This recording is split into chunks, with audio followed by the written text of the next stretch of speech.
ल त सिधै विषयवस्तुमा प्रवेश गरौँ। आजको यस विश्लेषणमा एउटा यस्तो ग्रन्थको चर्चा गरिँदैछ जसले 1000 वर्ष अघिको बौद्धिक र दार्शनिक जगलाई नै हल्लाइदिएको थियो। यो ग्रन्थ हो आत्मतत्व विवेक, जसलाई प्रख्यात नैयायिक उदयन आचार्यले रचना गर्नुभएको थियो। खासमा भन्नुपर्दा यसलाई एउटा ऐतिहासिक र भव्य अदालती नाटक जस्तै मान्न सकिन्छ। एउटा यस्तो मञ्च जहाँ न्याय, वैशेषिक दर्शन र बौद्ध दर्शनबीच अत्यन्तै गहिरो तार्किक लडाईँ चलेको थियो। र अहिले आधुनिक समयमा आएर गजेन्द्र ठाकुरद्वारा गरिएको यसको मैथिली अनुवादले त्यही 1000 वर्ष पुरानो बहसलाई फेरि एकपटक पूर्ण रूपमा जीवन्त बनाएको छ। यो 1000 वर्ष पुरानो र अत्यन्तै जटिल दार्शनिक बहसलाई सजिलोसँग बुझ्नको लागि हामीले यसलाई 6 वटा मुख्य खण्डहरूमा बाँडेका छौं। पहिलो, हजारौं वर्षपछिको भाषिक घरवाप्सी। दोस्रो, ज्ञानको नाटक। तेस्रो, क्षणिकवादमाथिको बहस। चौथो, वास्तविकता विरुद्ध शून्यता। पाँचौं, शाश्वत आत्माको प्रमाण। र छैठौं, प्राचीन सत्यको अनुवाद। सुरु गरौँ पहिलो खण्डबाट, हजारौं वर्षपछिको भाषिक घरवापसी, मिथिलामा पुनरागमन। अब यो आधुनिक अनुवाद किन यति धेरै महत्त्वपूर्ण छ त? कुरा के हो भने यो केवल एउटा किताब मात्र होइन। यो गजेन्द्र ठाकुरको एउटा यस्तो प्रयास हो जसले 10औं शताब्दीमा मिथिलाको करियन गाउँमा लेखिएको उदयन आचार्यको यस अमूल्य कृतिलाई 1000 वर्षपछि आफ्नै मातृभूमि मिथिलाको माटो र भाषामा फिर्ता ल्याएको छ। सोच्नुस् त, 1000 वर्षसम्म संस्कृत भाषाको कठिन पर्खालभित्र मात्र सीमित रहेको यो ग्रन्थले अब अमूर्त दार्शनिक विचारबाट बाहिर निस्केर एउटा भौतिक र सबैको पहुँचयोग्य रूप पाएको छ। यो साँच्चै नै ठूलो उपलब्धि हो। अब अगाडि बढौँ दोस्रो खण्डतर्फ, ज्ञानको नाटक, एक पात्रको रूपमा तर्क। साँच्चै भन्नुपर्दा यो कुनै सुक्खा वा अल्छिलाग्दो सिद्धान्तहरूको सङ्गालो मात्र पटक्कै होइन। के यस्तो हो? होइन। यो जुन निरन्तर चलिरहने प्रश्नोत्तरको लय छ नि, यसले ग्रन्थलाई अत्यन्तै ऊर्जाशील बनाएको छ। सुक्रातको जस्तै लगातार प्रश्न सोध्ने र त्यसलाई तार्किक रूपमा खण्डन गर्दै जाने यो शैलीले जो कोहीलाई पनि सक्रिय रूपमा सोच्न बाध्य बनाउँछ। यसरी अध्ययन गर्दा जो कोही पनि केवल निष्क्रिय श्रोता नभई आफै एउटा बौद्धिक रङ्गमञ्चको हिस्सा बन्न पुग्छ, जहाँ मानव तर्कले नै मुख्य पात्रको भूमिका निर्वाह गरिरहेको छ। अब प्रवेश गरौँ तेस्रो खण्डमा, क्षणिकवादमाथिको बहस, पहिलो तार्किक टकराव। सबैभन्दा पहिले यो क्षणिकवाद भनेको के हो त्यो प्रश्न पारौँ। एकदम सरल भाषामा भन्दा यो यस्तो बौद्ध दार्शनिक सिद्धान्त हो जसले दावी गर्छ कि कुनै पनि वास्तविक वस्तुको अस्तित्व केवल एक क्षणको लागि मात्र हुन्छ र त्यो तत्कालै नष्ट हुन्छ।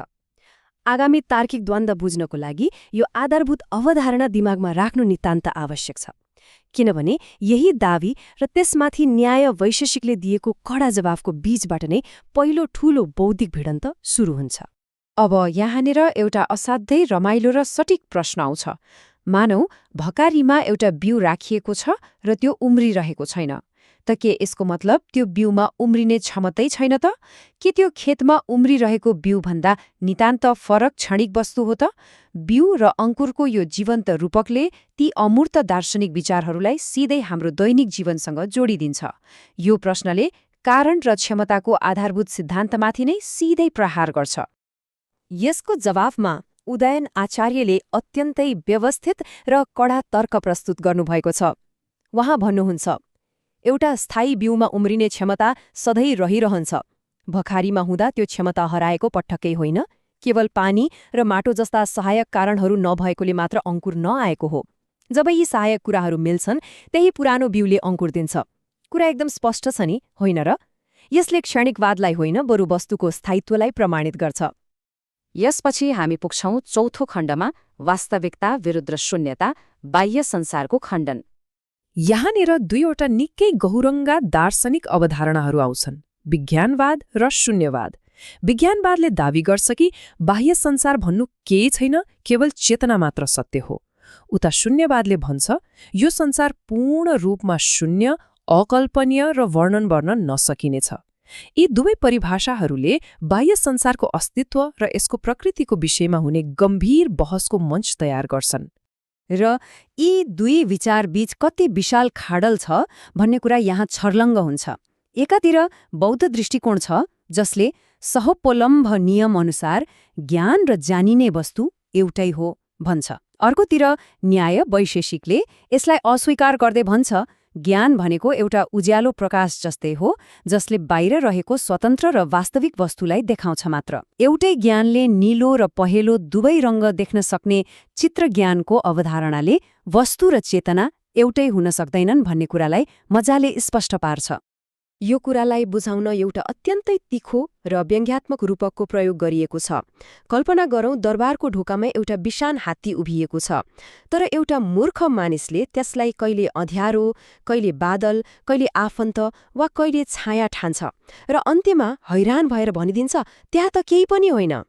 जसरी त्यस मूर्खले हात्ती नबुझ्दैमा त्यहाँ केही छैन भन्नु हास्यास्पद हुन्छ नि, ठिक त्यसरी नै संसारलाई नबुझ्दैमा यसलाई शून्य वा अवर्णनीय भन्नु ठूलो तार्किक भूल हो भन्ने कडा तर्क यहाँ प्रस्तुत गरिएको छ। अब पालो खण्ड 5 को शाश्वत आत्माको प्रमाण, अन्तिम बहस।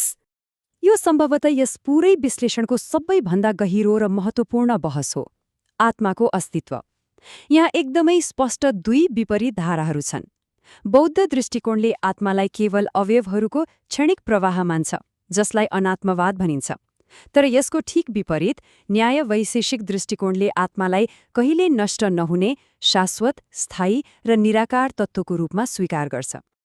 तर यहाँनिर एउटा गम्भीर प्रश्न उब्जिन्छ, यदि आत्मा साँच्चै नै तत्काल नष्ट हुने क्षणिक प्रवाह मात्र हो भने मानव स्मरण शक्ति, पहिचान वा नैतिक जिम्मेवारी कसरी सम्भव हुन्छ त? हिजो भएको घटना आज कसरी याद हुन्छ?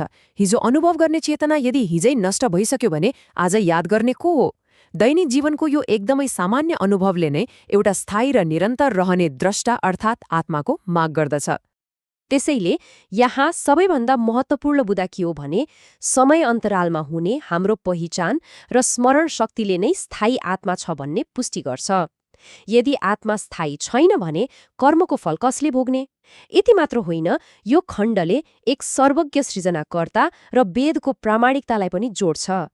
जसरी आयुर्वेदका उपचारहरूले भरपर्दो नतिजा दिने भएकाले चिकित्सा विज्ञान प्रमाणित छ, त्यसरी नै यी आध्यात्मिक ग्रन्थहरू पनि तिनका विश्वसनीय नतिजाका कारण पूर्ण रूपमा आधिकारिक मानिन्छन् भन्ने निकै गहिरो तर्क यहाँ गरिएको छ। अब हामी अन्तिम खण्डमा आइपुगेका छौं। खण्ड 6, प्राचीन सत्यको अनुवाद, मैथिलीमा पश्चिमी सिद्धान्तहरूको प्रयोग।